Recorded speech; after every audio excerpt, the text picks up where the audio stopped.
Hello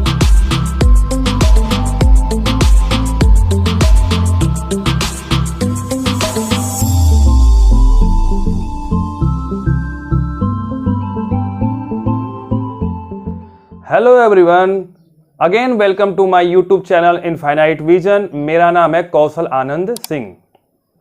आज इस video में हम क्लास 10th साइंस के चैप्टर 10 प्रकाश का थर्ड पार्ट पढ़ाने जा रहे हैं, जिसमें हम पढ़ेंगे दर्पण से प्रतिबिंब का बनना। यानी हम दर्पण से प्रतिबिंब बनाना सीखेंगे, उत्तल दर्पण और अवतल दर्पण दोनों से। इससे प्रीवियस लेक्चर 2 आ चुके हैं, जिसमें हमने पढ़ा कि परावर्तन क्या होता है, परावर्तन के नियम क्या होते हैं। उसके बाद हमने पढ़ा कि दर्पण क्या होता है, दर्पण कितने प्रकार का होता है, और दर्पण से संबंधित कुछ मुख्य परिभाषाएं पढ़ी, जैसे कि वक्रता केंद्र, वक्रता त्रिज्या, फोकस और फोकस दूरी क्या होती है। ठीक है, तो आज के वीडियो लेक्चर बिल्कुल सेपरेट है, जो स्पेशली जो है दर्पण से प्रतिबिंब बनाने के ऊपर है। आज हम उत्तल दर्पण से और अवतल दर्पण दोनों से सभी स्थितियों में प्रतिबिंब बनाना सीखेंगे। तो चलिए वीडियो स्टार्ट करते हैं। सो स्टूडेंट्स, आज की हमारी पहली हेडिंग है वस्तु या बिंब, जिसे बोलते हैं ऑब्जेक्ट इंग्लिश में। आप सोच रहे होंगे कि वस्तु क्या है, वस्तु को कैसे परिभाषित करें। तो देखिए, ये चौक भी एक वस्तु ही है, लेकिन साइंस में हमेशा हर चीज को हम अच्छे से डिफाइन करते हैं, एकदम परफेक्ट वे में। ठीक है, तो अगर हम साइंस में वस्तु को या बिंब को परिभाषित करें, और खासकर दर्पण के केस में, तो ये होगा, आप देखिए कि एज्यूम करिए कोई दर्पण है, हम अवतल दर्पण ले रहे हैं, उत्तल पृष्ठ को हमने कलर कर दिया, तो कौन दर्पण बन गया, अवतल दर्पण। ठीक है, अब देखिए यहां पे अगर कोई बिंदु है या फिर कोई वस्तु रखी है, तो प्रकाश पहले इस पर आएगा और टकरा के कहां जाएगा, दर्पण पे जाएगा।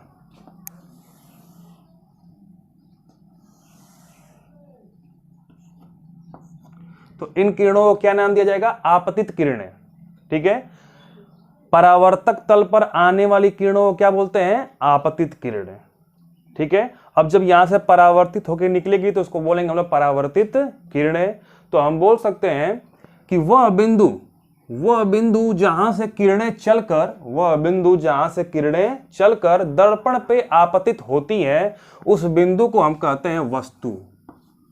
उस बिंदु को क्या बोलते हैं हम लोग, वस्तु या ऑब्जेक्ट या बिंब भी बोलते हैं। ठीक है, एक बार क्लास 10th के एग्जाम में, ये बोर्ड एग्जाम में आया भी था कि बिंब क्या होता है, छोटा सा क्वेश्चन।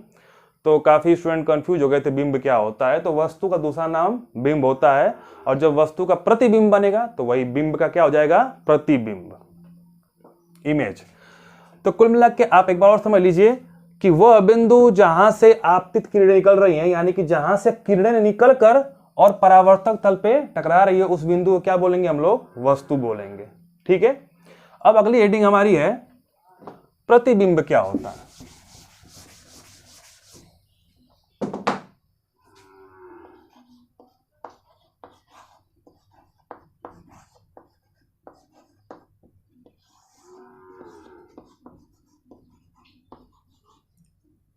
प्रतिबिंब यानी इमेज। तो देखिए, परावर्तन के पश्चात, अब चूंकि ये किरणें गई हैं तो क्या होंगी यहाँ पे परावर्तन, क्योंकि ये परावर्तक तल है तो ये इनको परावर्तित करेगा और ये कुछ इस तरह निकलेंगी। तो ये कहीं ना कहीं एक दूसरे को क्या करेंगी, कट करेंगी। ठीक है, तो परावर्तन के पश्चात अब इन किरणों का नाम बदल जाएगा। अब इन किरणों का नाम क्या हो जाएगा, परावर्तित किरणें। ये थी आपतित किरणें, ये क्या हो जाएंगी, परावर्तित किरणें। तो दर्पण से परावर्तन के पश्चात परावर्तित किरणें एक दूसरे को जिस बिंदु पर काटती हैं अथवा एक दूसरे से जिस बिंदु पर मिलती हैं, उस बिंदु को हम लोग कहते हैं प्रतिबिंब। क्या बोलते हैं, प्रतिबिंब, इमेज।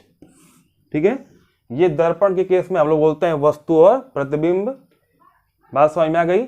दर्पण में हम ग्राफिकल वे में समझेंगे कि वस्तु क्या होती है और प्रतिबिंब क्या होता है।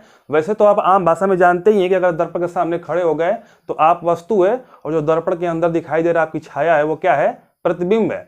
लेकिन हमें जो है साइंस में ये ग्राफिकल रिप्रेजेंटेशन करना है, हमें दिखाना है कहाँ वस्तु है और कहाँ प्रतिबिंब। तो जहां से किरणें चलेंगी उसे क्या बोलेंगे, वस्तु, और परावर्तन के पश्चात परावर्तित किरणें जहां पे एक दूसरे को काटेंगे उन्हें क्या बोलेंगे, प्रतिबिंब। क्लियर हो गया। अब पढ़ेंगे कि प्रतिबिंब 2 प्रकार के होते हैं। ठीक है। प्रतिबिंब जो होते हैं वो दो प्रकार के होते हैं। तो पहले को हम लोग बोलते हैं वास्तविक प्रतिबिंब, एक्चुअल इमेज,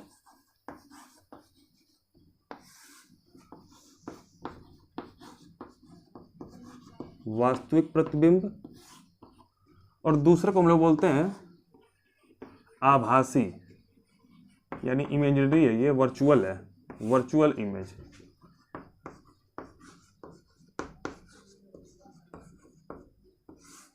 ठीक है, तो ये रहे प्रतिबिंब के दो प्रकार। अब देखिए कब बनता है वास्तविक प्रतिबिंब और कब बनता है आभासी प्रतिबिंब, ये समझना है। तो देखिए जब प्रकाश की परावर्तित किरणें यानी परावर्तन के पश्चात जो प्रकाश की किरणें हैं वो अगर एक्चुअल में एक दूसरे को काटे यानी वास्तविकता में काट रही हैं तो जो प्रतिबिंब बनेगा उसे क्या बोलेंगे, वास्तविक प्रतिबिंब। इसके ठीक अपोजिट अगर परावर्तित किरणें एक दूसरे को काट नहीं रही है, हम इमेजिन कर रहे हैं, आभास कर रहे हैं कि हां काट रही हैं, तो जो प्रतिबिंब बनेगा उसे क्या बोलेंगे, आभासी प्रतिबिंब। अब इस बात को थोड़ा समझिए, ये दो किरणें जा रही हैं, ठीक है, ये दोनों क्या है, किरणें हैं, और ये दोनों किरणें अभिसारी प्रवृत्ति की है यानी एक दूसरे के पास जा रही हैं। तो ये तो पक्का है कि अगर इन दो किरणों को आगे बढ़ाया जाएगा तो ये पक्का कहीं ना कहीं दूसरे को काटेंगी। और देखिए अगर हम इनको बढ़ाते जाए, इसको भी बढ़ाते जाए तो हमको वो पॉइंट मिल गया जहां पे ये एक दूसरे को किरणों को काट रही हैं। तो इस केस में जो प्रतिबिंब बनेगा उसे हम लोग क्या बोलेंगे, वास्तविक प्रतिबिंब, क्योंकि वास्तव में किरणें एक दूसरे को क्या कर रही हैं, काट रही हैं। ठीक है, अब ठीक इसके अपोजिट समझिए, ये दो किरणें हैं, ठीक है, ये दो किरणें जा रही हैं। अब बताइए क्या ये दोनों किरणें आगे हम ले जाते जाए तो कहीं दूसरे को काटेंगी, नहीं। अगर इन किरणों को मैं आगे बढ़ाता जाऊं तो ये इनकी बीच की दूरी बढ़ती जाएगी, क्योंकि ये अपसारी किरणें हैं। कौन सी किरणें हैं, अपसारी, यानी ये वास्तविकता में एक दूसरे को काटने वाली नहीं है। तो हम इमेजिन करेंगे, क्या करेंगे, इमेजिन, यानी इसको भी हम पीछे ले जाएंगे इमेजिन करते हुए, और इसको भी कहां ले जाएंगे, पीछे। तो हम देख रहे हैं कि यहां पे ये एक दूसरे को काट रही है, लेकिन इमेजिनेशन में काट रही है, वास्तविकता में नहीं काट रही है। कैसे काट रही है, इमेजिनेशन में, यानी आभासी प्रतिबिंब बनेगा। कौन सा प्रतिबिंब बनेगा, आभासी प्रतिबिंब। बात समझ में आ गई, यानी कि जब किरणें एक दूसरे को वास्तव में काटें तो कौन सा प्रतिबिंब बनेगा, वास्तविक प्रतिबिंब, और जब किरणें एक दूसरे को आभासी में काटे तो कौन सा प्रतिबिंब बनेगा, आभासी प्रतिबिंब। ठीक है, अब जरा दर्पण के केस में हम देख लेते हैं ये कैसे हो रहा है।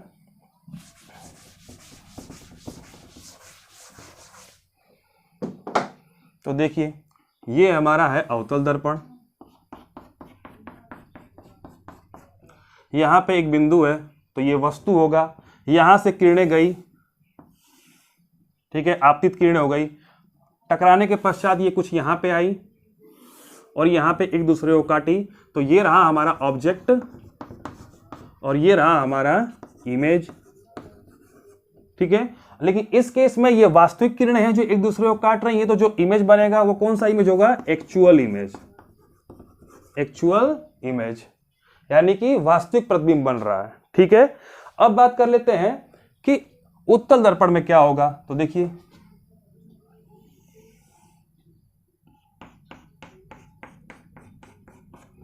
ये हमारा उत्तल दर्पण, यहां पे भी एक वस्तु ले लेते हैं, एक बिंदु ले लेते हैं, यहां से प्रकाश की किरणें गई तो ये जो है किरणों क्या करता है, फैलाता है। तो ये किरण कुछ यहां निकल गई, परावर्तित किरण, यहां पे किरण गई, ठीक है, और ये परावर्तित हुए कुछ यहां पे चली गई। बात समझ में आ रही है, ये वस्तु है, ऑब्जेक्ट है, ऑब्जेक्ट, ठीक है। ऑब्जेक्ट से किरण निकली, ये आपतित किरणें हैं जो दर्पण पे गिर रही हैं, उत्तल दर्पण पे। तो उत्तल दर्पण उनको फैला रहा है, ये अवतल था तो बटोर रहा था, लेकिन ये क्या कर रहा है, फैला रहा है। ठीक है, ये अपसारी प्रवृत्ति का होता है, ये अभिसारी प्रवृत्ति का होता है। तो अब ये किरण यहां चली गई, ये किरण इधर चली गई, तो क्या ये एक दूसरे को काटेंगे, ये तो इधर जा रही है, ये तो इधर जा रही है, यानी वास्तविकता में एक दूसरे को काटने वाली नहीं है। तो हम अपने दिमाग से क्या करेंगे, इमेजिन करेंगे। तो इसको भी पीछे लाएंगे और वो डॉटेड दिखाएंगे, और इसको भी कहां ले जाएंगे, पीछे। तो हम इमेजिन करेंगे कि हाँ ऐसा प्रतीत हो रहा है कि ये किरणें एक दूसरे को यहां पे काटेंगी। ठीक है, ऐसा हम प्रतीत कर रहे हैं, इमेजिन कर रहे हैं। ठीक है, ऐसा यहां से देखने से लगेगा हमको कि ये किरणें यहाँ से कट के निकल रही हैं, ये दोनों यहीं से निकली हैं, एक इधर चली गई और एक इधर चली गई, लेकिन वास्तविकता में ऐसा नहीं है, ये इमेजिन कर रहा हूं मैं। तो इस टाइम जो इमेज बनेगा वो कौन सा इमेज होगा, तो ये होगा आभासी, इमेजिनरी, ठीक है, वर्चुअल इमेज। ये बन रहा है हमारा इमेज और ये कौन सा होगा, वर्चुअल, ठीक है, यानी कि इमेजिनरी इमेज बनेगा, ठीक है, यानी कि आभासी प्रतिबिंब बनेगा। आपको क्लियर हो गया। प्रतिबिंब दो प्रकार के होंगे, वास्तविक प्रतिबिंब और आभासी प्रतिबिंब, ठीक है। तो प्रतिबिंब समझ रहे हैं, परावर्तित किरणें जहां एक दूसरे को काटेंगी अथवा काटती हुई प्रतीत होंगी उसे क्या बोलेंगे, प्रतिबिंब। अगर वास्तविकता में काटे तो वास्तविक प्रतिबिंब, और अगर आभासी रूप में काटे यानी कि काटती हुई प्रतीत हो तो कौन सा प्रतिबिंब बनेगा, आभासी प्रतिबिंब, ठीक है। अभी हम जब दर्पण से प्रतिबिंब बनाएंगे तो आपको क्लियर हो जाएगा कि कब जो है वास्तविक प्रतिबिंब बन रहा है और कब आभासी प्रतिबिंब हो रहा है, बिल्कुल आसान से आप समझ जाएंगे। अब हमें पढ़ना है कि दर्पण से प्रतिबिंब बनाने के नियम, ठीक है। हमने प्रतिबिंब सीख लिया, वस्तु सीख लिया, लेकिन अब बात यह है कि दर्पण से जब हम प्रतिबिंब बनाएंगे तो उसके लिए कुछ नियम है, 3-4 नियम सीखने पड़ेंगे। उस नियम को हम बार बार फॉलो करेंगे तो हमारा दर्पण से प्रतिबिंब बनेगा। तो चलिए हम दर्पण से प्रतिबिंब बनाने के नियम पढ़ना स्टार्ट करते हैं। तो चलिए स्टूडेंट्स, अब हम दर्पण से प्रतिबिंब बनाने के कुछ नियम पढ़ेंगे। हाँ, पिछले टॉपिक में मैं एक बार बताना अभी छोड़ा हूँ, उसको बताऊंगा। वो ये है कि वास्तविक प्रतिबिंब को पर्दे पे लिया जा सकता है और आभासी प्रतिबिंब को पर्दे पे नहीं लिया जा सकता। तो ये ऐसा होता क्यों है, तो पहले जब दर्पण से सभी प्रतिबिंब बना लेंगे तो लास्ट में मैं कुछ नोट्स लिखवाऊंगा, उसमें आपको पता चलेगा कि जो वास्तविक प्रतिबिंब है उसको पर्दे पे लिया जा सकता है, वास्तविक प्रतिबिंब सदैव उल्टा बनता है, दर्पण के सामने बनता है, ठीक है। ये सब कुछ बातें होंगी। तो पहले हम प्रतिबिंब बना लें, उसके बाद देखेंगे कि क्या क्या प्रतिबिंब की खासियत होती है। वो लास्ट में प्रतिबिंब की विशेषताएं देख लेंगे कि आभासी प्रतिबिंब और वास्तविक प्रतिबिंब में क्या विशेषताएं होती हैं। अभी पढ़ना है दर्पण से प्रतिबिंब बनाने के नियम। तो वैसे तो आपकी बुक में 3 नियम दिए हैं, मैं 4 नियम बता रहा हूँ, एक एक्स्ट्रा बता रहा हूँ, वो आपके लिए काफ़ी हेल्पफुल रहेगा। तो जो पहला नियम है वो ये है कि अनंत से जब प्रकाश की किरणें आएंगी तो वो हमेशा समांतर आएंगी। ऐसा हम मानेंगे कि क्या कैसे आ रही हैं, एक दूसरे के पैरेलल आ रही हैं, ठीक है। यानी यहां पे कोई अगर दर्पण है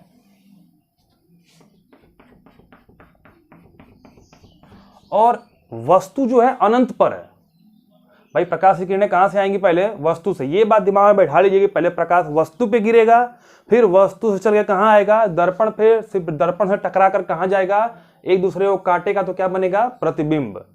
तो अगर हमारा वस्तु अनंत पर है तो उससे जो प्रकाश की किरणें आएंगी तो उसको हमेशा हम एक दूसरे के समांतर मानेंगे। ऐसे मानेंगे कि हम एक दूसरे के क्या आ रही हैं, समांतर आ रही हैं। बात समझ में आ गई। तो ये रहा हमारा पहला नियम, ठीक है। अब आगे नियम पढ़ते हैं। दूसरा क्या नियम है, तो देखिए दूसरा नियम क्या कहता है।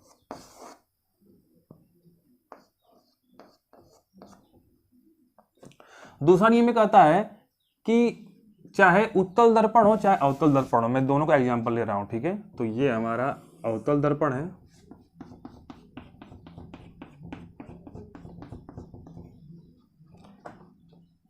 और ये हमारा उत्तल दर्पण है, ठीक है। तो नियम कहता है, अच्छा यहाँ पे एक बात तो आपको पता होगी कि बीच में जो पॉइंट होता है उसे पी बोलते हैं, पोल। यहाँ भी जो बीच में पॉइंट होगा उसे पी बोलेंगे, पोल। और यहीं पे इसका होगा सी, सेंटर ऑफ द कर्वेचर, पढ़ाया जा चुका है। और पी और सी को मिलाते हुए काल्पनिक रेखा खींचेंगे तो ये इसकी प्रिंसिपल एक्सिस या मुख्य अक्ष होगी, ठीक। ऐसे यहाँ पे होगा ये पी है और ये होगा centre of the curvature C, और पी और सी को मिलाते हुए अगर एक काल्पनिक रेखा खींचे तो इसे हम लोग क्या बोलेंगे, मुख्य अक्ष। बात समझ में आ गई। अब जो दूसरा नियम कहता है वो ये है कि यदि कोई प्रकाश की किरण मुख्य अक्ष के समांतर जा रही है, ठीक है, यदि कोई प्रकाश की किरण मुख्य अक्ष के क्या जा रही है, समांतर, तो वो सदैव जो है, यहां पे अगर फोकस बिंदु है इसका, तो वो सदैव फोकस बिंदु से होकर गुजरेगी, ये शर्त है, ठीक है। एक बार और रिपीट कर दे रहा हूं मैं कि यदि कोई प्रकाश किरण मुख्य अक्ष, ये प्रिंसिपल एक्सिस के पैरेलल है, समांतर जा रही है, आ रही है, टकरा रही है, तो परावर्तन के पश्चात वो सदैव मुख्य फोकस या फोकस से होकर गुजरेगी। ये नियम है, शर्त है इसके, ठीक है। अगर नीचे से भी कोई प्रकाश समांतर जा रहा है यानी कहीं से भी जाए, कहीं से भी, नीचे से चाहे ऊपर से, कई किरणें जाएं और वो मुख्य अक्ष के क्या हो, समांतर, तो वो परावर्तन के पश्चात हमेशा फोकस बिंदु से होकर गुजरेंगी। ठीक है, गुजरेंगी या गुजरती हुई प्रतीत होंगी, तो प्रतीत इसमें होगा उत्तर वाले में। देखिए इसमें क्या है, ये मुख्य अक्ष है, अब मुख्य अक्ष के समांतर किरणें हैं, ये है मुख्य अक्ष के समांतर किरण। अब ये तो है कि ये फोकस ऐसा कुछ यहां पे होगा, फोकस यहां पे है, तो ये अब अंदर तो जाएंगी नहीं, ये टकाए कहां जाएंगी, इस साइड बाहर। भाई ये उत्तल दर्पण है ना, उत्तल दर्पण क्या करता है, बिखेरता। अवतल तो बटोर रहा है, दो किरणें गई मुख्य अक्ष के समांतर, वो उनको बटोर के कहां से गुजारा है, फोकस बिंदु से। लेकिन जो उत्तल दर्पण है वो प्रकाश की किरणों को बिखेरता है। ठीक है, तो इसकी शर्त क्या कहती है कि यदि मुख्य अक्ष के समांतर कोई प्रकाश किरण आ रही है तो या परावर्तन के पश्चात या तो वो फोकस से गुजरेगी या फोकस से गुजरती हुई प्रतीत होगी। तो जब यहां से किरण जाएगी तो वो ऐसा लगेगा, प्रतीत होगा कि ये यहीं से निकली है, फोकस से। बात समझ रहे हैं, यानी मुख्य अक्ष के समांतर चलने वाली किरणें परावर्तन के पश्चात ऐसा प्रतीत होगा कि ये कहां से गई हैं, फोकस से। अगर आप यहां देखेंगे तो आपको ऐसा एज्यूम होगा, ये डॉटेड किरणें हैं, कि ये किरण यहीं से निकली है, यहां से निकलते हुए चली गई है। ठीक है, लेकिन वास्तविकता में ऐसा नहीं है, ये प्रतीत हो रहा है, आभासी हो रहा है। तो हमारा दूसरा नियम है वो ये कहता है कि मुख्य अक्ष के समांतर चलने वाली प्रकाश किरणें परावर्तन के पश्चात फोकस बिंदु से होकर गुजरती हैं अथवा फोकस बिंदु से निकलती हुई प्रतीत होती है। ये हमारा दूसरा नियम है। बात समझ में आ गई। अब नेक्स्ट पढ़ते हैं, तीसरा नियम क्या है।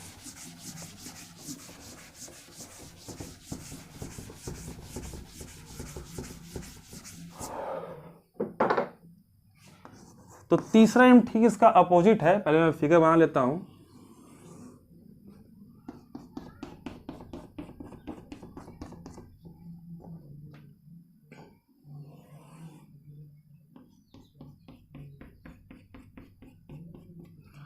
तो ये रहा हमारा अवतल दर्पण, वो रहा उत्तल दर्पण। ठीक है, अब इसमें क्या क्या बनाने पड़ेंगे। जब भी आप अवतल या उत्तल दर्पण बनाएंगे तो तीन चीजें तुरंत बनानी है। पहला क्या होगा, तो P बनाना है आपको। ठीक है, क्या होगा, वो पोल यानी कि ध्रुव ठीक बीचों बीच।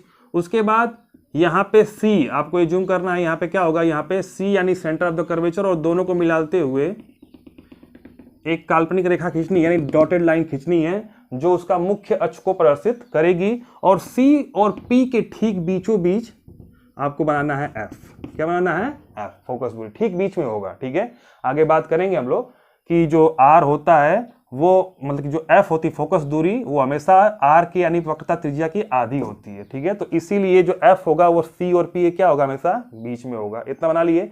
ऐसे इधर भी कर लेते हैं, बीचों बीच बिंदु ले लेते हैं P यानी पोल।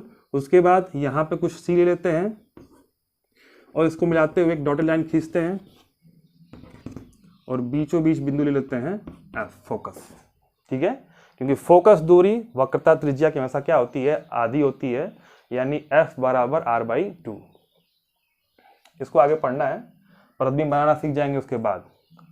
तो खैर अभी इसका कोई रोल नहीं है। अब बात करना है कि हम तीसरा नियम पढ़ रहे हैं। तीसरा नियम क्या बोलता है, तो देखिए हमें अभी नियम पढ़ा कि मुख्य अक्ष के समांतर चलने वाली किरणें परावर्तन के पश्चात फोकस से होकर गुजरती है। ये नियम कहता है कि फोकस से होकर गुजरने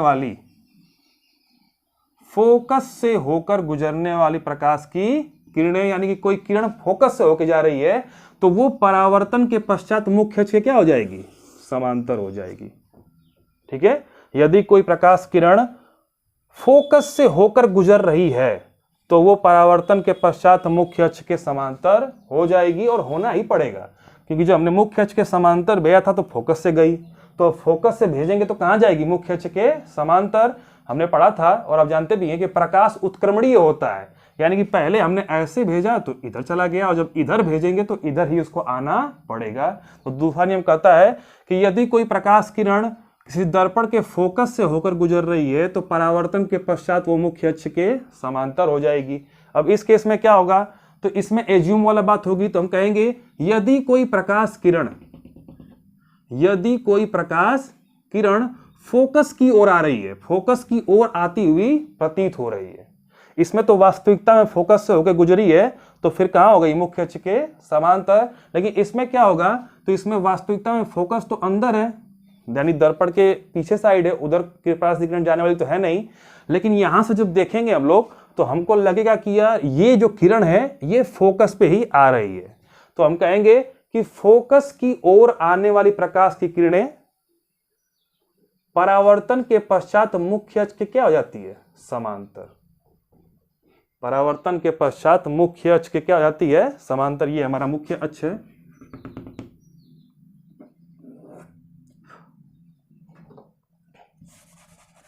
तो ये है हमारा प्रिंसिपल एक्सिस। और एक मिनट, थोड़ा फिगर सही नहीं बना।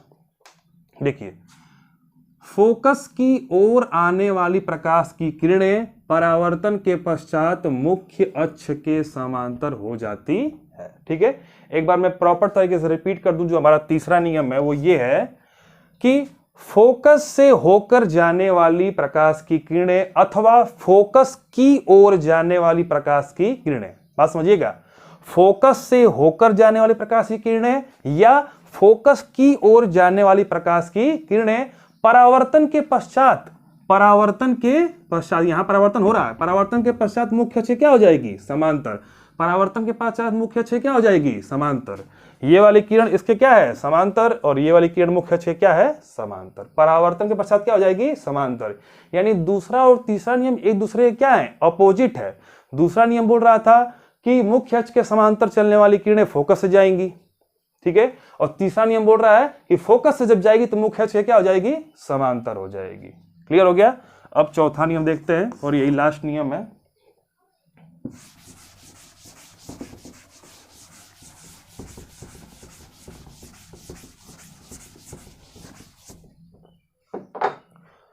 ठीक है, तो देखिए हमारा चौथा नियम ये बिल्कुल इजी है।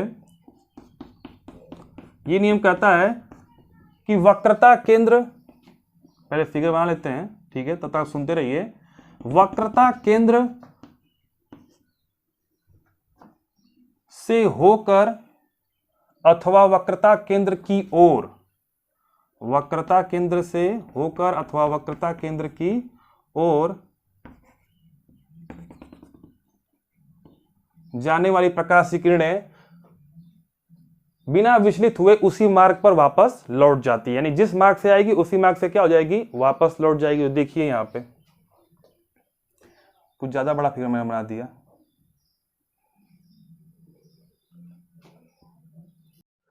सो स्टूडेंट्स, दर्पण से प्रतिबिंब बनाने का जो चौथा नियम है और जो लास्ट नियम है वो ये कहता है कि दर्पण के वक्रता केंद्र से होकर गुजरने वाली प्रकाश की किरण बिना विचलित हुए पुनः उसी मार्ग पे वापस चली जाती है। यानी जिस मार्ग से आई है उसी मार्ग से वापस चली जाएगी, यानी अपना पैथ चेंज नहीं करेगी। ठीक है, जिस डायरेक्शन से आई है उसी ठीक अपोजिट डायरेक्शन में निकल जाएगी। ठीक है, ये नियम कहता है। अब देखते हैं, ये अवतल दर्पण में था, ये उत्तल दर्पण में देखते हैं।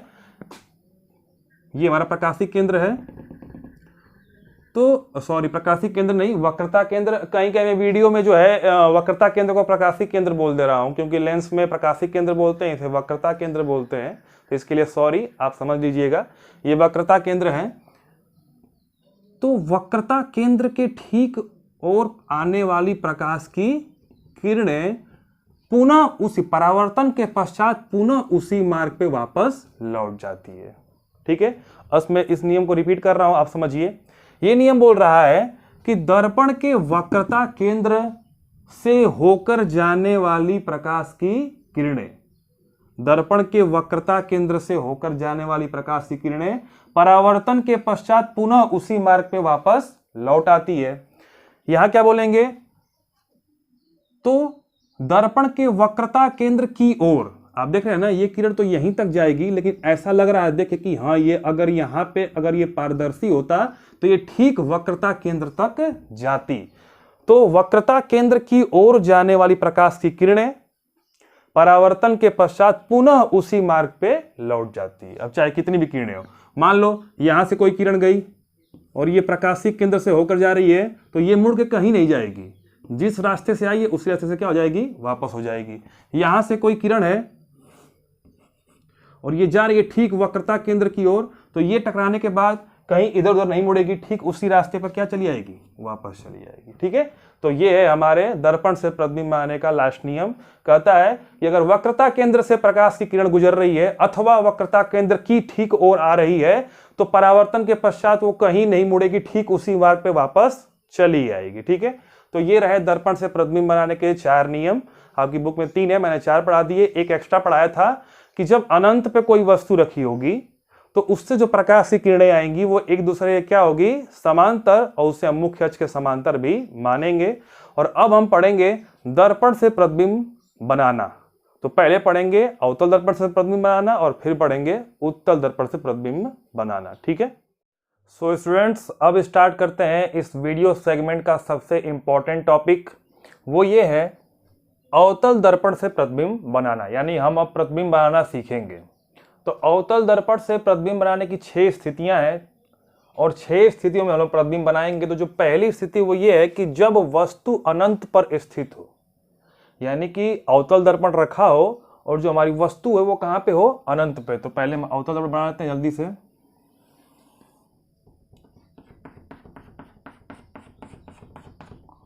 अवतल दर्पण बनाते हैं, यहाँ P बिंदु होगा पोल और यहाँ से कुछ दूरी पर डॉटेड लाइन खींच लेंगे और यहाँ पे मान लेंगे C और ठीक बीचों बीच क्या मान लेंगे, F, फोकस बिंदु।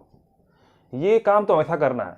अवतल दर्पण बनाइए, अवतल दर्पण के ठीक बीचों बीच पोल मानिए ध्रुव, उसके बाद जो है यहाँ पे C मानिए सेंटर ऑफ कर्वेचर यानी कि वक्रता केंद्र, और इसके ठीक बीचों बीच F बिंदु यानी फोकस बिंदु। ठीक है, अब ये है कि हाँ इस डॉटेड लाइन को बढ़ा सकते हैं आगे भी और पीछे भी।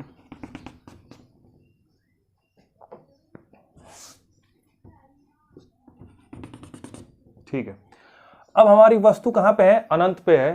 तो हम अनंत पे स्थित वस्तु को यहां दिखा नहीं सकते। ठीक है, कई बुक में यहां पे दिखाया है ऐसे करके, यानी कि इस एक्सिस पे रखा हुआ नहीं दिखाया है, काफी दूर दिखाया है। इसका मतलब ये है कि वस्तु क्या है, अनंत पे है। लेकिन अगर आप वस्तु को नहीं भी दिखाएंगे तो इससे कोई फर्क नहीं पड़ने वाला, क्योंकि जब वस्तु अनंत पर होगी तो उसको हम दिखाने में जो है सक्षम नहीं हो पाएंगे। हाँ, उससे आती प्रकाश की किरणों को दिखाएंगे। तो जो मैंने पहला रूल बताया था उसमें आपको याद होगा कि अनंत से आने वाली प्रकाश की किरणें क्या होती है, समांतर होती हैं, और वो मुख्य अक्ष के भी क्या होती हैं, समांतर। तो अनंत से जो प्रकाश की किरणें आ रही हैं वो आ रही हैं मुख्य अक्ष के समांतर। ठीक है, अब बात यह है कि प्रतिबिंब बनाने के लिए जो मिनिमम, न्यूनतम जो हमें किरणें चाहिए वो कितनी चाहिए, 2। इस कॉन्सेप्ट को समझिए मैं क्या बोल रहा हूं। जब भी हम प्रतिबिंब बनाएंगे तो वस्तु से न्यूनतम 2 किरणें लेंगे, क्योंकि हमको कटान बिंदु प्राप्त करना है। मैंने पढ़ाया आप लोगों को प्रतिबिंब क्या होता है, कटान बिंदु, जहां पे परावर्तित किरणें काटती एक दूसरे को, उसी को क्या बोलते हैं हम लोग, प्रतिबिंब। तो कटने के लिए कितनी किरणें चाहिए, 2 किरणें। एक किरण जो है अगर जाएगी तो यहां से देखिए ये मुख्य अक्ष के समांतर है, तो कहां से गुजरेगी, फोकस से। आप लोग पढ़े थे नियम ना अभी कि मुख्य अक्ष के समांतर चलने वाली किरणें परावर्तन के पश्चात फोकस बिंदु से होकर गुजरती है। तो प्रतिबिंब कहां बन रहा है हमें क्या पता। ठीक है, जब तक 2 किरणें नहीं होगी प्रतिबिंब बनने वाला नहीं है। तो एक और किरण ले रहे हैं, चाहे ऊपर ले लें चाहे नीचे, तो नीचे से ले आ रहे हैं। ये भी क्या होगी, अनंत से आ रही है, वस्तु अनंत पे है, तो ये भी क्या होगी, मुख्य अक्ष के समांतर आएगी। और मुख्य अक्ष के समांतर जाने वाली प्रकाश की किरणें परावर्तन के पश्चात कहां से गुजरेगी, फोकस से। अब देखिए परावर्तन के पश्चात ये परावर्तित किरण है, ये भी कौन सी किरण है, परावर्तित किरण है। और परावर्तन के पश्चात ये एक दूसरे को कहां काट रही है, यहां पे काट रही है, यानी यही हमारा क्या है, प्रतिबिंब है। ठीक है, तो इस तरह से हम लोग बनाते हैं प्रतिबिंब को। अब प्रतिबिंब तो बन गया, अब इसकी हमको जो है डिस्क्रिप्शन देना पड़ता है, नहीं व्याख्या करनी पड़ती है कि प्रतिबिंब बना कैसा है, उसको डिस्क्राइब करिए। ठीक है, एग्जाम में बोलता है कि प्रतिबिंब की व्याख्या करिए। तो 4 पॉइंट प्रतिबिंब की व्याख्या में आपको जो है लिखने होते हैं। तो पहला बताना होता है कि प्रतिबिंब बन कहां पर रहा है, यानी प्रतिबिंब की स्थिति। तो आप बोलेंगे प्रतिबिंब कहां पे बन रहा है, फोकस बिंदु पर या फोकस तल पर। ठीक है, प्रतिबिंब कहां पे बन रहा है, फोकस पे बन रहा है। ठीक है, ये पहला पॉइंट, प्रतिबिंब बन कहां रहा है। दूसरा, प्रतिबिंब बन कैसा रहा है, वास्तविक या आभासी। तो आप देख रहे हैं ये जो दोनों परावर्तित किरणें हैं ये वास्तविक किरणें हैं, और वास्तविक किरण जब एक दूसरे को काटती है तो प्रतिबिंब कैसा बनता है, वास्तविक। यानी कि ये जो प्रतिबिंब है वो कैसा है, वास्तविक है। ठीक है। थर्ड पॉइंट, आपको यह बताना होता है कि वस्तु की लंबाई कितनी बन रही है, अरे सॉरी, प्रतिबिंब लंबा कितना बन रहा है वस्तु के सापेक्ष। तो देखिए वस्तु तो अनंत पर है, यानी बहुत ही क्या होगी, बड़ी वस्तु होगी। हम जानते तो नहीं कि वस्तु क्या होगी, बहुत बड़ी होगी, लेकिन जो हमारा प्रतिबिंब बन रहा है उसका जो साइज है, लंबाई है, वो कैसा है, एकदम पॉइंट है, यानी बिंदु आकार है। क्या है, बिंदु आकार। तो हम कहेंगे कि जो हमारा प्रतिबिंब बन रहा है वो बहुत ही छोटा बन रहा है, बहुत छोटा, बहुत छोटा, यानी बिंदु आकार। और किसके सापेक्ष, तो वस्तु के सापेक्ष। अभी आगे प्रतिबिंब बनाएंगे हम लोग, तो कभी कभी प्रतिबिंब वस्तु से बड़ा बनेगा, कभी छोटा बनेगा, लेकिन इस केस में जो हमारा प्रतिबिंब है वो बहुत छोटा है वस्तु के सापेक्ष। वस्तु दूर है, बहुत बड़ी होगी, लेकिन हमारा प्रतिबिंब कैसा बन रहा है, एकदम छोटा सा बिंदु आकार। ठीक है। और फिर लास्ट में बताना होता है आपको कि जो प्रतिबिंब है वो उल्टा बन रहा है कि सीधा बन रहा है। अभी प्रतिबिंब उल्टे ही बनेंगे और सीधे ही बनेंगे, लेकिन यहां पे क्या है कि ये बिंदु आकार है। ठीक है। देखिए जब मुख्य अक्ष के ऊपर प्रतिबिंब बनेगा तो उसे मानेंगे सीधा, और मुख्य अक्ष के नीचे बनेगा तो क्या बोलेंगे, उसको उल्टा। लेकिन अब चूंकि ये मुख्य अक्ष पे ही बन रहा है, ठीक है, पहली बात, और दूसरी बात बिंदु आकार बन रहा है, तो बिंदु आकार के प्रतिबिंब में उल्टा और सीधा होने का कोई मतलब नहीं है। तो यानी यहां पे लिखेंगे उल्टा या सीधा होने का कोई अर्थ नहीं है, यानी कोई मतलब नहीं है उल्टा बन रहा है या सीधा, क्योंकि ये बिंदु आकार है, दूसरी बात मुख्य अक्ष पे बन रहा है, कोई अर्थ नहीं है। अब देखिए आपको ये फिगर एनसीईआरटी की बुक में मिलेगा और यही फिगर सही भी है। ठीक है, अगर कोई अच्छी बुक उठाएंगे तब। लेकिन कई कई बुकों में जो है ये जो कंडीशन दी है, जब वस्तु अनंत पर है तो उसका फिगर कुछ अलग मिलेगा, तो आप उसे नहीं मानेंगे, आप इसे ही मानेंगे। एनसीईआरटी भी इसे ही फॉलो करती है, और आप इसे ही ध्यान दीजिए कि जब वस्तु अनंत पर होगी, अवतल दर्पण में जब वस्तु कहां होगी, अनंत पे, तो जो प्रतिबिंब कहां पे बनेगा, फोकस पे। इसकी व्याख्या क्या होगी, तो पहले तो प्रतिबिंब फोकस से बन रहा है, प्रतिबिंब वास्तविक बन रहा है, बहुत ही छोटा बन रहा है, और उल्टा और सीधा होने का कोई मतलब नहीं है। तो चलते हैं अब अगली स्थिति पर।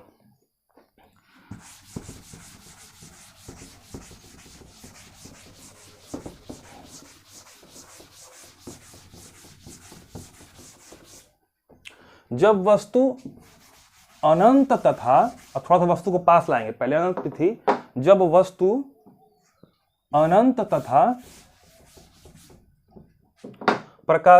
वक्रता केंद्र के बीच में हो, जब वस्तु अनंत तथा वक्रता केंद्र यानी सी, वक्रता केंद्र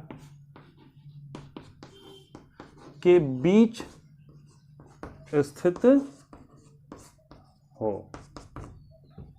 ठीक है, जब वस्तु अनंत तथा वक्रता केंद्र के बीच स्थित हो। जब अवतल दर्पण सीख रहे हैं अभी हम लोग, तो हमेशा अवतल दर्पण ही बनाएंगे। बन गया, बीच में पोल हो गया, यहाँ पे ले लिया हम लोगों ने C, इधर ले लिया हम लोगों ने बीचों बीच F, और ये हो गया P। ठीक है, तो अब जो वस्तु लेनी है हमें, तो वस्तु को रखेंगे सीधा हमेशा मुख्य अक्ष के ऊपर, और अब वस्तु को दिखाएंगे, क्योंकि वस्तु अब जो है हमारे कवर में आ चुकी है, पहले अनंत पे थी। अनंत इधर है कहीं भी, ठीक है, देखिए अनंत इधर है कहीं भी, और ये हमारा सी बिंदु है, तो अनंत और सी के बीच में कहीं भी वस्तु को यहीं खड़ा कर देते हैं। ठीक है, वस्तु को हमेशा हम लीनियर रूप में दिखाएंगे, एक रेखा के रूप में। ठीक है, यहाँ पे कोई इंसान बनाने की जरूरत नहीं है, उसके हाथ पैर। हमको देखना है वस्तु उल्टा बन रहा है कि सीधा, छोटा बन रहा है या बड़ा, तो इसलिए हम सिर्फ लाइन के रूप में वस्तु को लेंगे। ठीक है, तो अब देखिए वस्तु से प्रकाश की किरणें निकलेंगी, तो हमेशा इसके शीर्ष से निकालना है।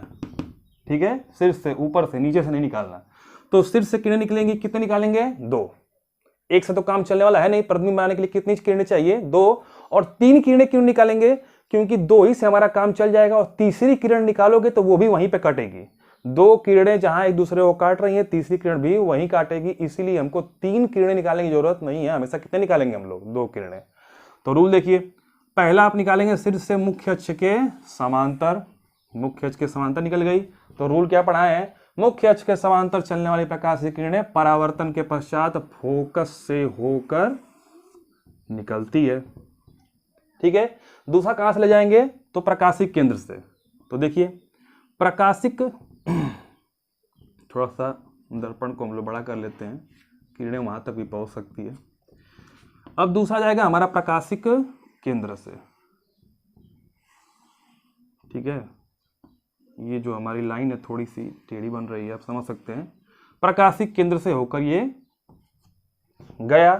तो हमने पढ़ाया था आपको कि प्रकाशिक केंद्र से होकर गुजरने वाली प्रकाश की किरणें पुनः उसी मार्ग पे वापस चली आती हैं, ठीक है। यानी ये इस मार्ग पे गई और इसी मार्ग पे कहां चली आएगी, वापस चली आएगी। तो अब देखिए, ऊपर से ये किरण गई और यहाँ पे परावर्तित हो रही है, और नीचे से ये गई और इसी पर वापस चलाई, तो कटान बिंदु कहाँ मिल रहा है, यहाँ पे। तो यही क्या बनेगा, प्रतिबिंब। अब हमने वस्तु के शीर्ष से निकाला था किरण, तो यहाँ क्या होगा, वस्तु का शीर्ष बनेगा। तो वस्तु कुछ ऐसी होगी।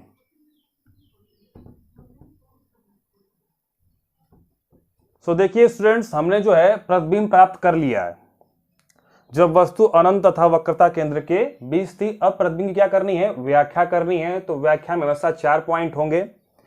तो जो पहला पॉइंट होगा वो ये कि प्रतिबिंब बन कहाँ रहा है। तो प्रतिबिंब आपको दिख रहा है C और F के बीच में, यानी वक्रता केंद्र तथा फोकस बिंदु के बीच में, यानी कि C तथा F के बीच में बन रहा है, ठीक है। आप अच्छे से लिखेंगे, मैं शॉर्ट में लिख रहा हूं। दूसरी चीज कि प्रतिबिंब वास्तविक बन रहा है या आभासी। तो देखिए, दोनों किरणें जो परावर्तित होकर आई हैं वो वास्तविक है। कहीं पे डॉटेड दिख रही है क्या, नहीं, वास्तविक किरणें हैं। तो इसका मतलब ये है कि प्रतिबिंब भी जो बनेगा वो कैसा बनेगा, वास्तविक।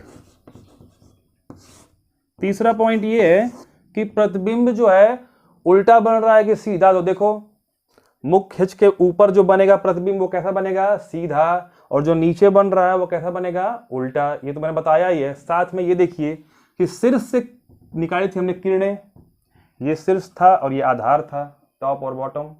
अब शीर्ष यहाँ आके उल्टा हो गया, तो ये क्या होगा, बॉटम। यानी जो ये बॉटम था वो तो यहाँ आ गया और शीर्ष कहाँ आ गया, नीचे, यानी वस्तु उलट गई, ठीक है। तो जो प्रतिबिंब बन रहा है वो कैसा बन रहा है, उल्टा बन रहा है। अगला पॉइंट देखिए, जो चौथा पॉइंट है वो ये है, C तथा F के बीच में बन रहा है, वास्तविक बन रहा है, उल्टा बन रहा है। प्रतिबिंब जो है का साइज क्या है, ठीक है, वस्तु की अपेक्षा में। तो देखिए, प्रतिबिंब जो है वस्तु की अपेक्षा में कुछ क्या बन रहा है, छोटा बन रहा है। जो चौथा पॉइंट है उसमें यह बताना है कि प्रतिबिंब का साइज क्या है। तो आप देख रहे हैं प्रतिबिंब जो है वस्तु की अपेक्षा कुछ क्या बन रहा है, छोटा। तो यहाँ क्या लिखेंगे, छोटा। आप लोग ऐसे लिखेंगे कि प्रतिबिंब वस्तु की अपेक्षा छोटा बनता है। तो ये हो गया 4 पॉइंट, यानी प्रतिबिंब C तथा F के बीच में बनता है, वास्तविक बनता है, उल्टा बनता है और छोटा बनता है, ठीक है। अब जल्दी से अगले वाले पे चलते हैं। तो इस बार कहाँ रखेंगे वस्तु को, पहले हमने वस्तु को अनंत पे रखा, फिर अनंत और C के बीच में रखा। तो अब कौन सा पॉइंट है, C पे रखेंगे, ठीक है। तो जल्दी से करते हैं।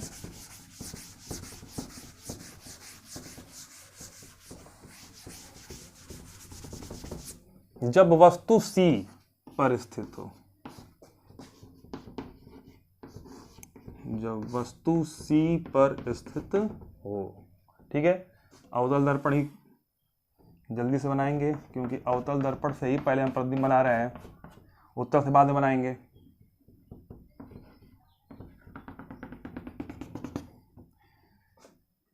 कहीं पे C मान लीजिए और उसके ठीक बीचों बीच, C और P के ठीक बीचों बीच F मान लीजिए,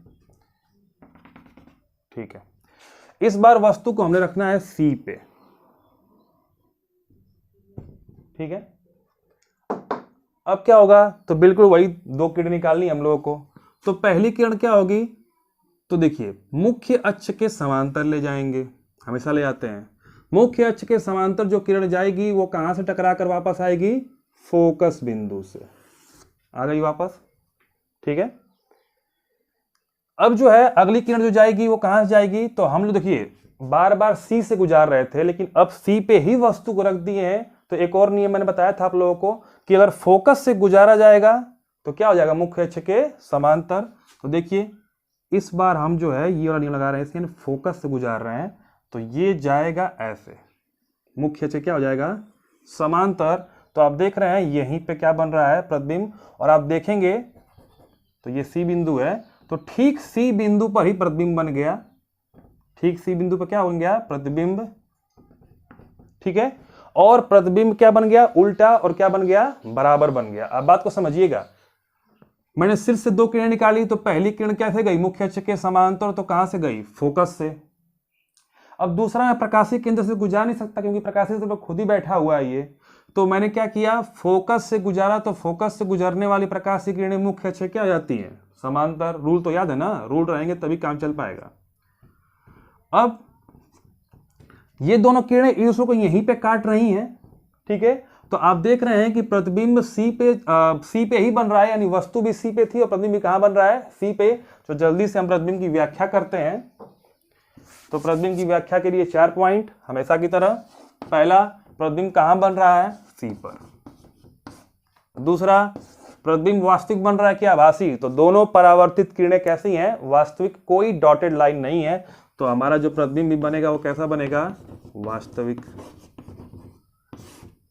थर्ड पॉइंट कि प्रतिबिंब जो है उल्टा बन रहा है या सीधा, तो देख रहे हैं उल्टा बन रहा है, नीचे बन रहा है, तो प्रतिबिंब कैसा बन रहा है, उल्टा।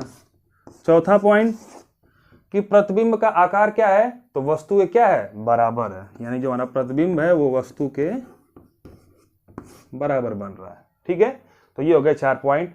अब अगली कंडीशन में चलते हैं, ये थर्ड कंडीशन है, ठीक है, मैं यहां बदलना भूल जा रहा हूं, फर्स्ट सेकेंड थर्ड कंडीशन हो गई है। अब अगले कंडीशन पे चलते हैं, तो यहां पे फोर्थ कर लेते हैं। तो इसमें क्या करेंगे, वस्तु पहले अनंत पे थी, फिर सी और अनंत के बीच में थी, अब सी पे थी, तो अब कहां जाएगी, सी और एफ के बीच में, ठीक है। तो चलिए स्टार्ट करते हैं।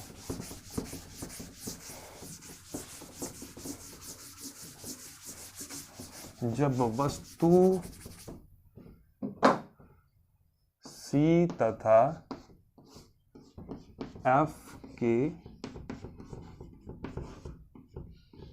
बीच स्थित हो,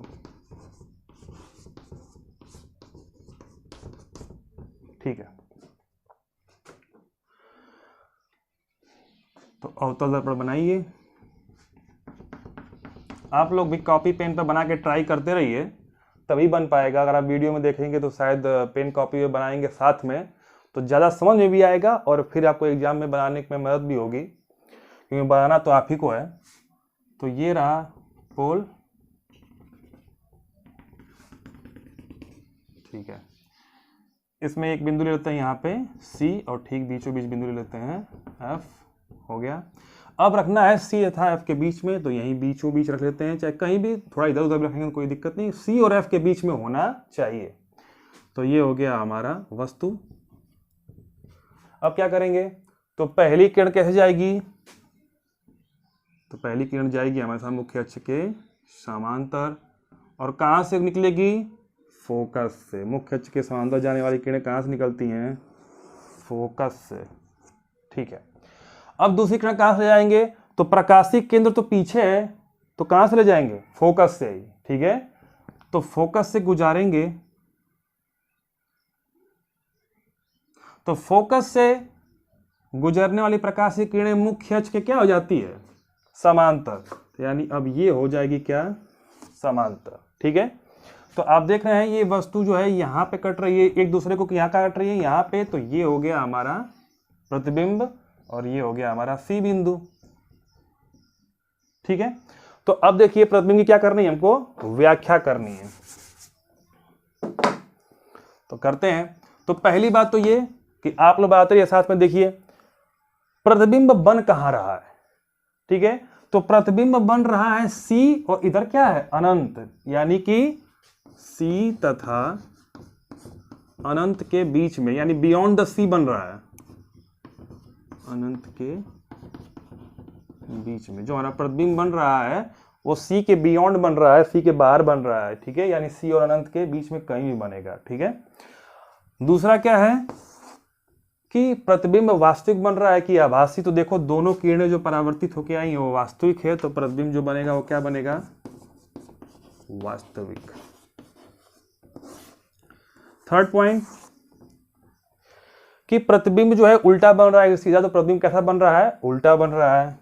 नीचे बनेगा तो क्या बनेगा, हमेशा उल्टा, तो प्रतिबिंब क्या बन रहा है, उल्टा। और लास्ट पॉइंट पर ना ये कि प्रतिबिंब का आकार क्या है, तो वस्तु के अपेक्षा क्या है, बड़ा है। को दिखाई दे रहा होगा, वस्तु के अपेक्षा क्या है, बड़ा है। तो यानी कहेंगे कि ये बड़ा है, प्रतिबिंब वस्तु की अपेक्षा बड़ा बन रहा है। ठीक है, तो ये हो गया हमारा चौथा कंडीशन। यानी जब वस्तु जो है C तथा F के बीच में है, तो C और F के बीच में अब कहां रखेंगे, तो अब ले जाके रख देंगे F पे, यानी फोकस बिंदु पर रख देंगे। ठीक है, तो जल्दी से रखते हैं वस्तु को फोकस बिंदु पे। सो स्टूडेंट्स, अब जो है पांचवा कंडीशन है वो ये है कि जब वस्तु F पर स्थित हो, यानी कि अवतल दर्पण के फोकस बिंदु पर स्थित हो। तो चलिए फोकस पे एक वस्तु रख लेते हैं। ठीक है, अब क्या करेंगे, तो हम लोग शीर्ष से प्रकाश की किरण निकालेंगे। कितनी निकालेंगे, 2। तो पहली जाएगी मुख्य अक्ष के समांतर, मुख्य अक्ष के समांतर। तो मुख्य अक्ष के समांतर जाने वाली प्रकाश की किरणें कहां से जाएगी, तो फोकस से होकर गुजरेगी। रूल तो वही है,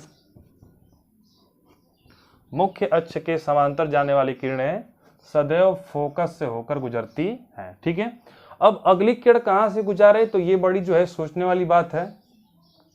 तो देखिए, हम चाहें तो जो है P बिंदु से भी गुजार सकते हैं। तो P से अगर जाएगा ऐसे, तो ठीक ऐसे निकलेगा। तो आपने रूल पढ़ा होगा कि आपतन कोण बराबर परावर्तन कोण। तो ये कुछ ऐसे जाएगा तो ऐसे निकलेगा। तो ये मुख्य अक्ष, ये दोनों प्रकाश की किरणें आपस में क्या हो जाएंगी, समांतर। लेकिन चूंकि हमें P से किरणें निकालने की जरूरत ही नहीं है, हम क्या करेंगे कि हम C को जो है C से होता हुआ निकालेंगे। ऐसा लगेगा कि C के सीध में जा रहा है, तो देखिए ऐसे कुछ जाएगा।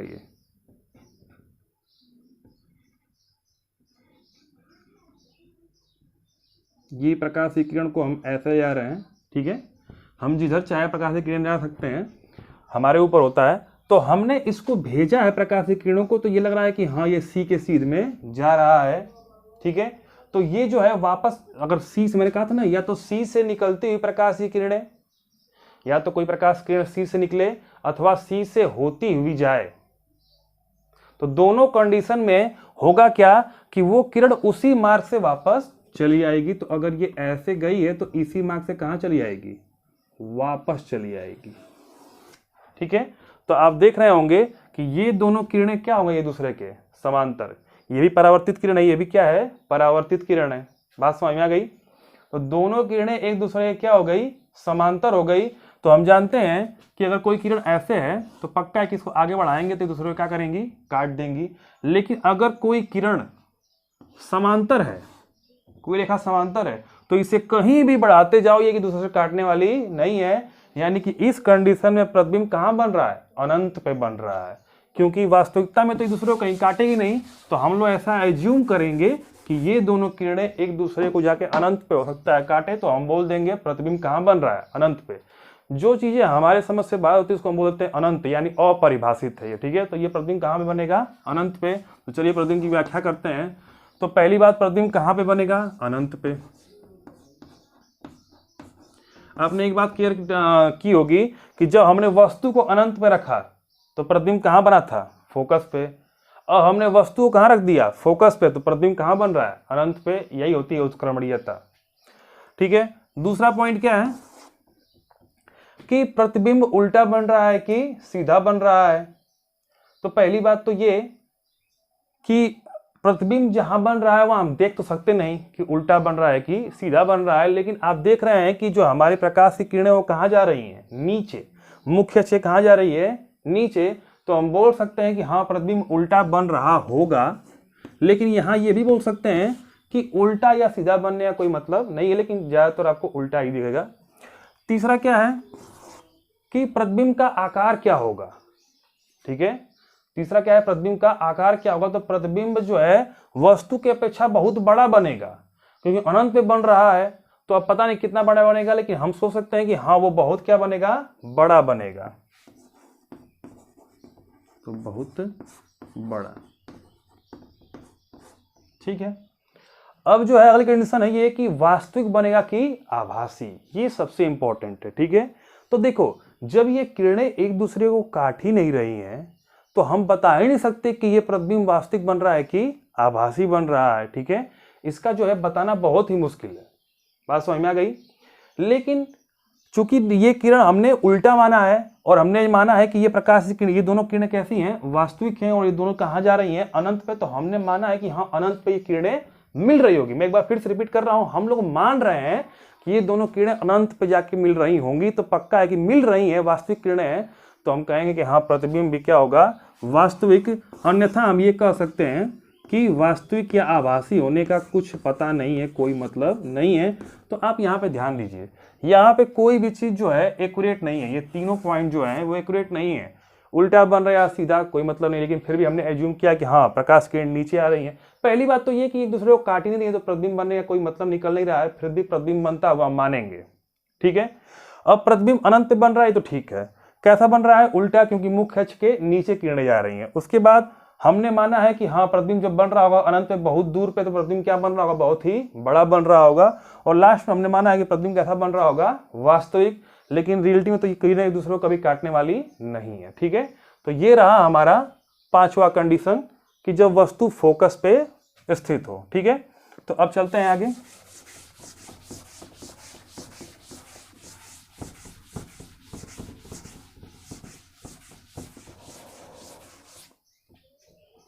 लास्ट पॉइंट, छठवीं स्थिति है ये, जब वस्तु, अब कहां रखेंगे, तो अब देखिए जगह बची है फोकस तथा ध्रुव के बीच में। देखिए मैं बता रहा हूं,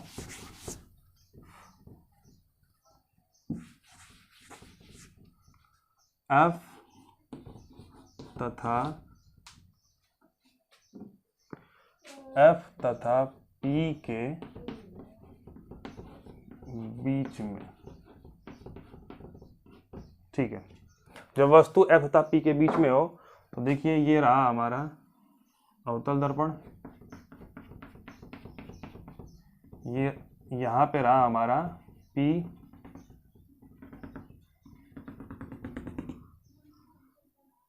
हमने जो है कहीं बिंदु मान लिया सी, उसके ठीक बीचों बीच सी और पी के बीचों बीच ठीक क्या मान लिया हम लोगों ने, एफ। अब वस्तु हमने एफ पर रखा था, कहाँ रखा था, एफ पे। तो अब कहाँ रखेंगे, एफ और पी के बीच में, तो यहां पे रख देते हैं, ठीक है। अब प्रकाश की किरणें हम लोग गुजारेंगे, तो देखिए पहली जाएगी मुख्य अक्ष के समांतर, सिर्फ से किरण निकलेंगी प्रकाश की मुख्य अक्ष के समांतर। तो कहां से गुजरेगी, मुख्य अक्ष के समांतर किरणें कहां से गुजरती हैं, फोकस से, ठीक है। बात समझ में आ गई।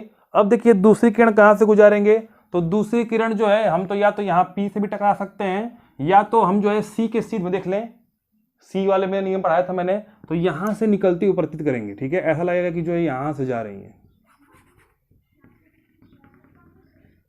तो इसको हमें एकदम इसके सीध में भेज रहे हैं यहां पे। तो सी के सीध में, सी से होती हुई प्रतीत हो रही ना, सी से जाती हुई क्या हो रही है, प्रतीत।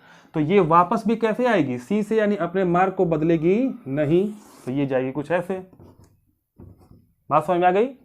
ये इसका फिगर, पहली किरण जो है मुख्य अक्ष के समांतर गई है, तो कहां से गुजरी है, फोकस से। और दूसरी जो है गई है, ऐसा लगा है कि सी से होकर जा रही है, तो सी से होकर जाती हुई प्रतीत किरणें अपने उसी मार्ग पर वापस चली आती है, तो ये इसी मार्ग पे क्या हो गई, वापस। अब ये दोनों परावर्तित किरणें हैं। अब देख रहे हैं कि ये दोनों किरणें अपसारी प्रवृत्ति के, यानी फैल रही हैं, तो क्या ये कहीं मिलेंगी, अनंत में भी मिलने वाली नहीं है, ये हमेशा दूर हटती रहेंगी। तो इसका मतलब ये है कि मैंने बताया था कि जब दो किरणें या दो रेखाएं दूर हट रही हैं, तो पक्का है कि आगे तो कहीं मिलेंगी नहीं, तो इनको ऐसा एज्यूम किया जाएगा कि ये पीछे कहीं मिल रही होंगी। तो देखिए पीछे एज्यूम करते हैं, तो देखिए डॉटेड। अब पीछे वास्तव में तो किरणें जा नहीं रही हैं, हम लोग सिर्फ आभास कर रहे हैं, तो आभासी चीज को कैसे बनाएंगे, डॉटेड। तो पीछे वाले को ले जाते हैं और फिर इसको भी ले आते हैं, तो देखिए यहां पे, ठीक है। तो ये बना प्रतिबिंब हमारा, कहां बना, यहां पे। अब इसको ले आकर हम लोग मुख्य से क्या कर देंगे, मिला देंगे। बात समझ में आ गई। तो ये बन गया हमारा प्रतिबिंब। अब इंटरेस्टिंग ये है कि प्रतिबिंब की व्याख्या करनी है। तो देखिए इस केस में प्रतिबिंब थोड़ा अलग बना है, और आप समझ ही गए हो कि आभासी बना है। तो प्रतिबिंब की व्याख्या करते हैं। पहला, प्रतिबिंब की स्थिति कहां है, तो दर्पण के पीछे, ठीक है। मैंने अभी कहा था कि वास्तविक प्रतिबिंब को पर्दे पे लिया जा सकता है, तो वास्तविक प्रतिबिंब हमेशा दर्पण के सामने बन रहा था, इधर ही बन रहा था, तो वहां पर्दा लगा देंगे तो प्रतिबिंब दिख जाएगा। लेकिन ये कहाँ बन रहा है, दर्पण के पीछे, यानी दर्पण के अंदर दिखाई देगा आपको। जैसे आप शीशे के सामने खड़े होते हैं तो अंदर दिखाई देता है, तो उसको आप पर्दे पे नहीं ले सकते। तो पहली बात तो ये कि प्रतिबिंब की स्थिति क्या लिखेंगे, तो दर्पण के पीछे, दर्पण के पीछे या दर्पण के दाईं तरफ भी बोल सकते हैं, दर्पण के पीछे। दूसरा पॉइंट कि प्रतिबिंब वास्तविक है या आभासी है, तो डॉटेड लाइन है, हमने आभास किया है, वास्तव में तो परावर्तित किरणें काट नहीं रही एक दूसरे को, तो जो प्रतिबिंब बनेगा वो कैसा होगा, आभासी होगा, आभासी प्रतिबिंब होगा, क्योंकि हमने ऐसा प्रतीत किया है कि किरणें एक दूसरे को काट रही हैं। ठीक है। तीसरा पॉइंट क्या होगा कि प्रतिबिंब उल्टा बना है कि सीधा, और देखिए मुख्य अक्ष के ऊपर बना है, तो ये कैसा बनेगा, सीधा। तो एक कंडीशन में अवतल दर्पण जो है सीधा प्रतिबिंब बनाता है, बाकी सभी कंडीशन में कैसा बना रहा था, उल्टा बना रहा था। और लास्ट में ये है कि प्रतिबिंब जो है का आकार क्या है। ठीक है, तो देखिए वस्तु की अपेक्षा प्रतिबिंब क्या बन रहा है, बड़ा बन रहा है। क्या बन रहा है, बड़ा। तो आप जो है लिख सकते हैं कि जब वस्तु F तथा P के बीच स्थित हो तो अवतल दर्पण जो उसका प्रतिबिंब बनाता है वो दर्पण के पीछे बनाता है, आभासी बनाता है, सीधा बनाता है, और वस्तु से क्या बनाता है, बड़ा बनाता है। ठीक है, ये सभी आपको स्थिति याद रखनी है। आप जो है इसका बार बार ट्राई करेंगे, आप वीडियो रिवाइंड करके बार बार देखिए और अपने आप से बनाने का ट्राई करिए। ठीक है, जब तक आप खुद नहीं बनाएंगे आप समझ नहीं पाएंगे। क्लियर, समझ में तो आ गया, अगला आपको बनाना पड़ेगा। बाद में जब हम दर्पण के यूज सीखेंगे तो उसमें इन सब चीजों का यूज करेंगे हम लोग कि हाँ यहाँ पे वस्तु रखेंगे तो क्या होगा, वहां पे रखेंगे तो क्या होगा। ठीक है, तो ये रहा हमारा अवतल दर्पण से प्रतिबिंब बनाने की 6 स्थितियां। अब हम देखेंगे उत्तल दर्पण से प्रतिबिंब बनाना। तो खैर उसमें ज्यादा स्थितियां नहीं है, सिर्फ 2 स्थितियां पढ़नी है, क्योंकि उसमें वस्तु कहीं भी रखोगे प्रतिबिंब हमेशा वैसा ही बनेगा, इसलिए उसमें ज्यादा स्थिति पढ़ने की जरूरत नहीं है। ठीक है, तो ये रहा हमारा अवतल दर्पण। तो चलिए अब उत्तल दर्पण से प्रतिबिंब बनाना सीखते हैं। सो स्टूडेंट्स, अब हम पढ़ेंगे उत्तल दर्पण से प्रतिबिंब का बनना, और उसमें जो पहली स्थिति ये है कि जब वस्तु अनंत पर स्थित हो। तो चलिए अवतल दर्पण उत्तल दर्पण बनाते हैं। तो ये रहा हमारा उत्तल दर्पण। इसमें यही काम करेंगे, सबसे पहले P बिंदु बीचों बीच, यहां से डॉटेड लाइन ले जाएंगे क्षैतिज में हॉरिजॉन्टल, और यहाँ पे कहीं C मान लेंगे, और ठीक बीचों बीच क्या मान लेंगे हम लोग, F, फोकस बिंदु।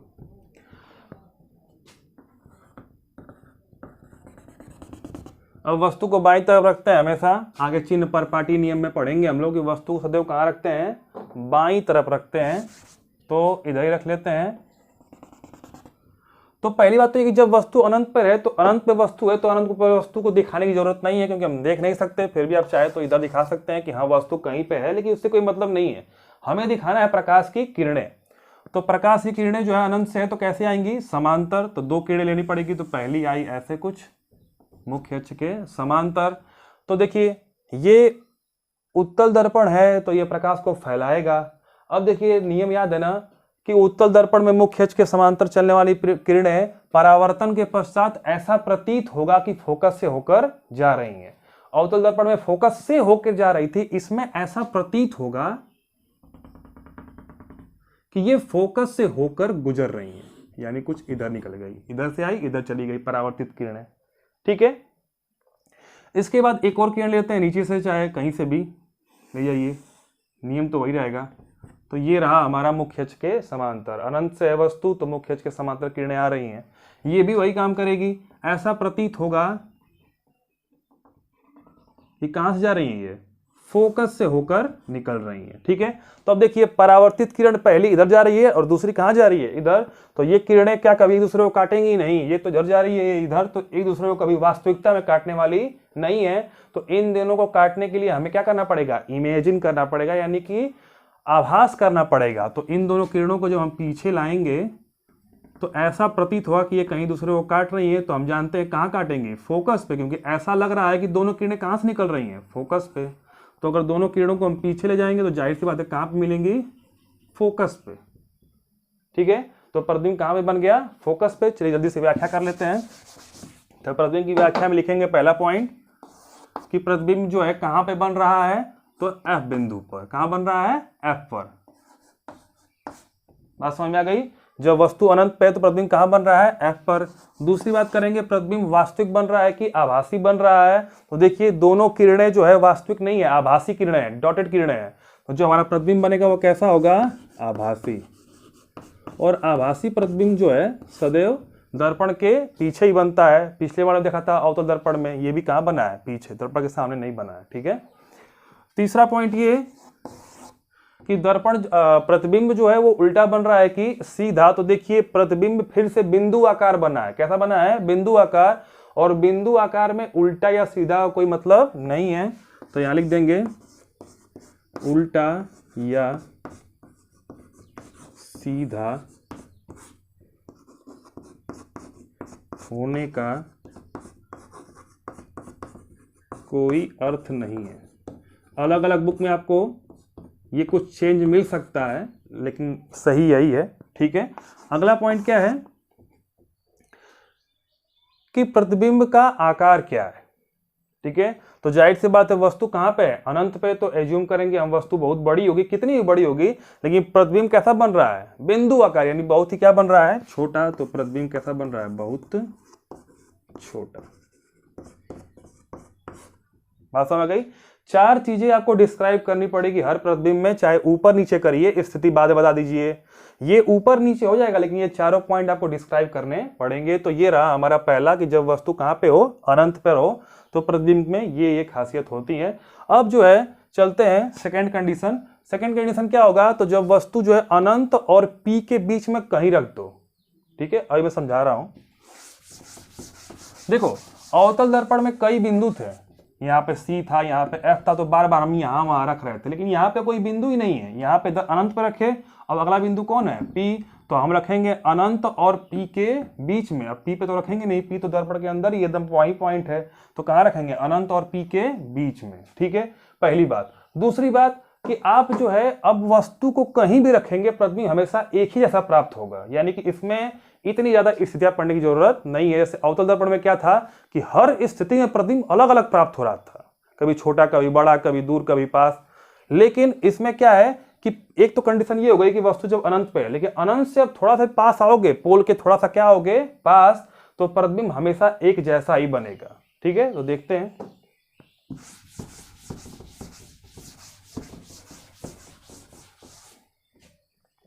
जब वस्तु अनंत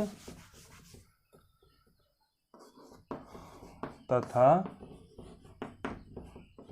ध्रुव के बीच स्थित हो,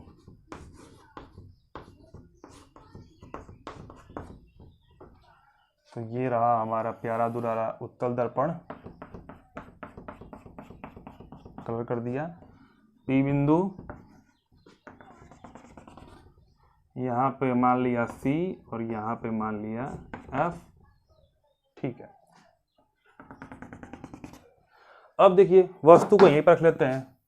अनंत कहीं दूर होगा, अनंत इधर कहीं दूर होगा, और ये P बिंदु है, तो इसके बीच में कहीं भी रखना है, तो हमने यहाँ पे रख लिया।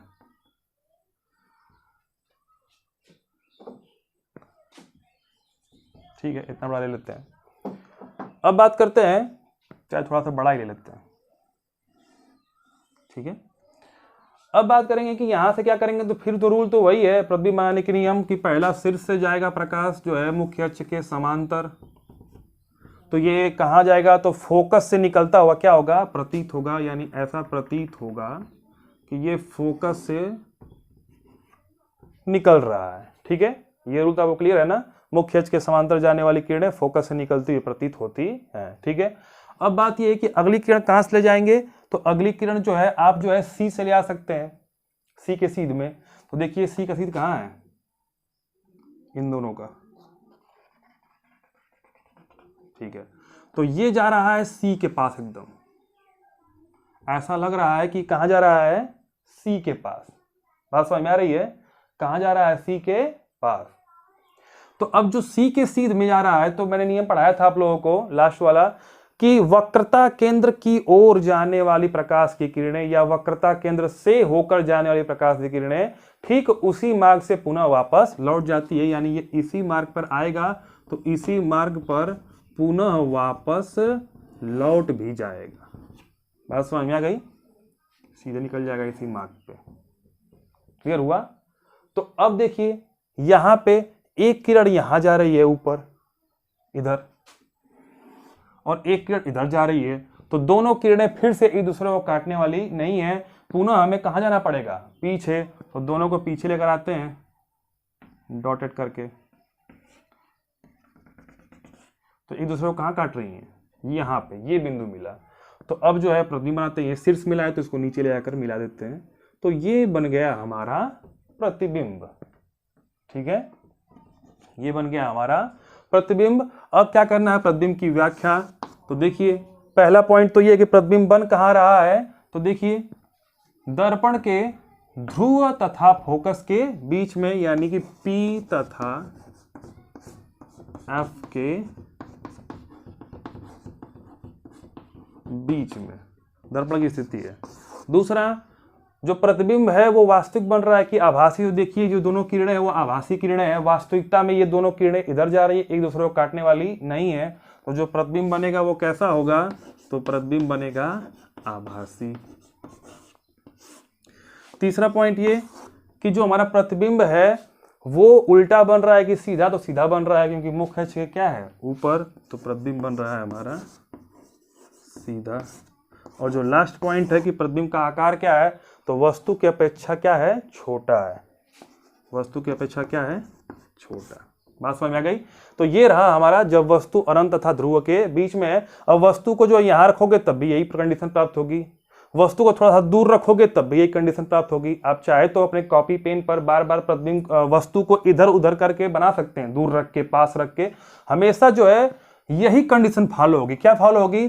तो प्रतिबिंब हमेशा P तथा F के बीच में बनेगा उत्तल दर्पण केस में। ठीक है, प्रतिबिंब जो है हमेशा कैसा बनेगा? आभासी बनेगा, सीधा बनेगा और छोटा बनेगा। उत्तल दर्पण रखिए, ठीक है, तो अनंत पे वस्तु तो रख चुके हैं, तो उसके लिए तो बिंदु आकार बन रहा था, F पे बन रहा था। उसके बाद अनंत से पास कहीं भी रखेंगे तो हमेशा प्रतिबिंब P और F के बीच में बनेगा, सीधा बनेगा, छोटा बनेगा और आभासी बनेगा हमेशा। ठीक है, तो ये रहा हमारा प्रतिबिंब का बनना। हमने सभी प्रतिबिंब बना लिए, ठीक है, अवतल दर्पण से भी और उत्तल दर्पण से भी। अब कुछ नोट्स जो है वो बता देता हूं आपको, बहुत ही इंपॉर्टेंट है। तो आप जब इस वीडियो को पूरा देखेंगे अच्छे से और अपने कॉपी पर सभी प्रतिबिंब बनाए होंगे, तो इसमें दो बड़ी बातें निकल के आई होंगी। वो ये है, पहला, चाहे वो दर्पण अवतल हो चाहे उत्तल, उससे मतलब नहीं है, दो बातें निकल के आई होंगी। वो ये है कि वास्तविक प्रतिबिंब, जो वास्तविक प्रतिबिंब है,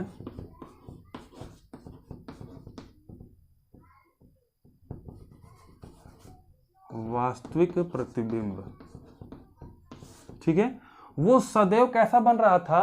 उल्टा बन रहा था। कैसा बन रहा था? उल्टा। तो इसमें लिख लेते हैं हम लोग कुछ इस पर पॉइंट करके कि वास्तविक प्रतिबिंब जो है सदैव कैसा बनेगा?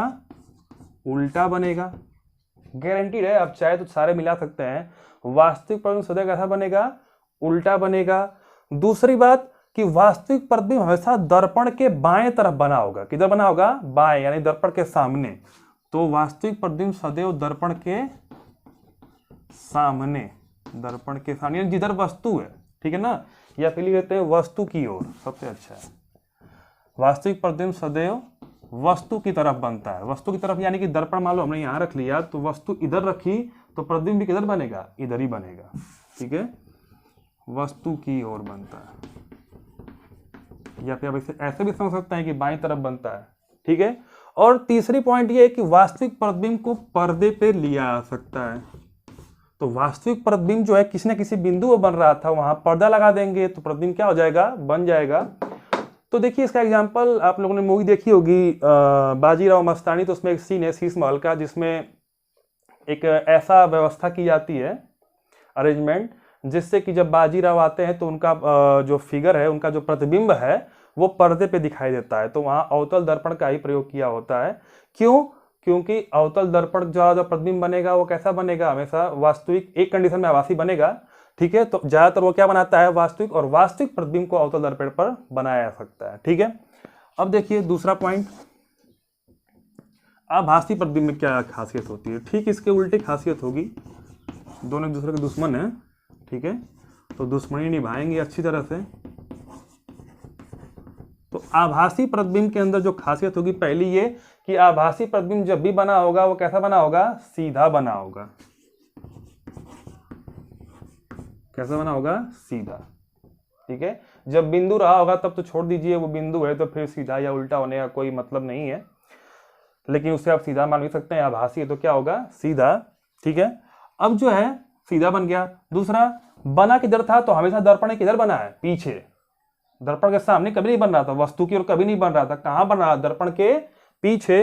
तो जो है वस्तु की दूसरी ओर, या फिर हम कह सकते हैं दर्पण के पीछे या दर्पण के दाईं ओर,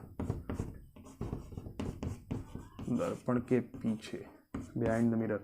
ठीक है, तो आभासी प्रतिबिंब सदैव सीधा बनता है और दर्पण के पीछे बनता है। और लास्ट पॉइंट ये है कि इसे पर्दे पर नहीं लिया जा सकता, पर्दे पर नहीं लिया जा सकता। अब ऐसा क्यों है, तो देखो, अब चूंकि ये जो है दर्पण के पीछे बन रहा है, तो आप पीछे पर्दा लगाएंगे तो वो आभासी प्रतिबिंब है, ऐसा नहीं कि वास्तविक में किरणें जा रही हैं वहां पे। दरअसल वो जो दर्पण देखेंगे वो दर्पण के अंदर आपको दिखाई दे रहा है कि हाँ कुछ दूरी पर बन रहा है। जैसे समतल दर्पण द्वारा बना प्रतिबिंब हमेशा क्या होता है, आभासी। तो अगर समतल दर्पण के सामने खड़े होंगे तो प्रतिबिंब ऐसा लगेगा आपका कि वो अंदर है, और जितनी दूर आप रहेंगे उतनी दूर वो भी थोड़ा दूर जाता रहेगा, जितना पास आएंगे वो भी क्या होता जाएगा, पास आता जाएगा। तो कुल मिला के उसके अंदर जो प्रतिबिंब बनता है वो कैसा होता है, आभासी। समतल दर्पण जिसमें आप शीशा देखते हैं, चेहरा देखते हैं, ठीक है। तो उस प्रतिबिंब को आपको पर्दे पे ले सकते हैं क्या, नहीं, आप उस प्रतिबिंब को कभी पर्दे पे नहीं ले सकते। ठीक है, तो ये रहा हमारा 2 नोट्स हैं, काफी इंपॉर्टेंट है। इसके यूज भी बाद में आएंगे जब हम लोग न्यूमेरिकल सॉल्व करेंगे। तो आज की वीडियो जो है यहीं समाप्त करते हैं। आई होप आप लोगों को सब कुछ क्लियर होगा। अगर कुछ क्लियर नहीं है तो आप कमेंट में पूछ सकते हैं। तो अब जो हमारी नेक्स्ट वीडियो आएंगी उसमें क्या होगा, तो हम लोग दर्पण से संबंधित सभी सूत्र पढ़ेंगे कि दर्पण से संबंधित क्या क्या सूत्र हैं, जैसे कि F और R में क्या संबंध होता है, ठीक है, और फोकस दूरी, प्रतिबिंब की दूरी और वस्तु की दूरी में क्या संबंध होता है। इसके अलावा और भी जो चीजें होंगी सब पढ़ लेंगे। ठीक है, रेखीय आवर्धन भी पढ़ना है। तो आज का वीडियो यही समाप्त करते हैं। और आप लोग जो है अगर ये वीडियो अच्छा लगा तो इस वीडियो को जो है लाइक करिए, ज़्यादा से ज़्यादा फ्रेंड के यहाँ शेयर करिए, और मेरे चैनल को सब्सक्राइब जरूर करिए और बेल आइकन दबा दीजिए ताकि आपको जो मेरी नई वीडियो आए तो उसकी नोटिफिकेशन आपको प्राप्त हो जाए। ठीक है, थैंक यू।